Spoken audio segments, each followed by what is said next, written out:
My wife wanted me to open our marriage, so I decided to divorce her. Now she is crying. I never thought I would find myself in this situation. I was happily married to my wife, Sarah, for 5 years. We had built a life together, shared dreams and ambitions, and supported each other through thick and thin. But everything changed when Sarah brought up the idea of opening up our marriage. At first, I was taken aback. I couldn't understand why she would want to bring someone else into our relationship. Sarah explained that she was feeling restless and wanted to explore her sexuality with other people. She assured me that it didn't mean she loved me any less, but that she wanted the freedom to pursue other connections. I was hesitant, but I loved Sarah deeply and wanted to make her happy. So, reluctantly, I agreed to give it a try. We set some ground rules, like always being honest with each other and prioritizing our relationship above all else. Sarah started going on dates with other men, and I tried to keep an open mind, reminding myself that this was something she needed to do for herself. But as time went on, I began to feel neglected and insecure. Sarah was spending more and more time with her other partners,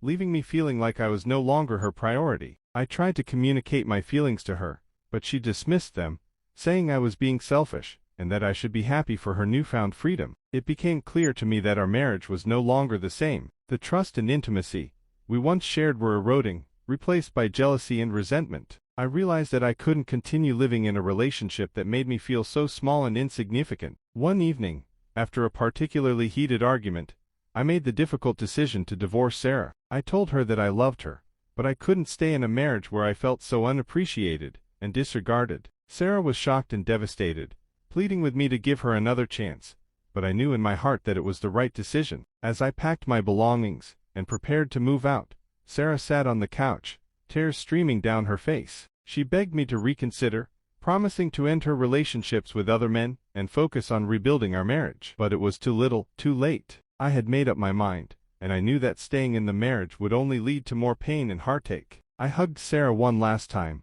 whispering that I hoped she would find happiness and fulfillment in whatever path she chose. With a heavy heart, I walked out the door, leaving behind the life we had built together. Months passed, and I struggled to adjust to my new life as a divorced man. I missed Sarah terribly, but I knew that ending our marriage was the only way to preserve my own sanity and self-respect. I threw myself into work and hobbies, trying to distract myself from the pain of the past. One day, out of the blue, I received a letter from Sarah. In it, she poured her heart out, apologizing for the pain she had caused and expressing remorse for her actions. She admitted that she had made a mistake in asking to open up our marriage, realizing too late the damage it had done to our relationship. Tears welled up in my eyes as I read her words. I could feel the sincerity and regret in every sentence, and a small part of me longed to forgive her and start anew. But I knew that trust once broken is not easily repaired, and that rebuilding a marriage takes more than just words on paper. I wrote back to Sarah, thanking her for her honesty and vulnerability. I told her that I had forgiven her,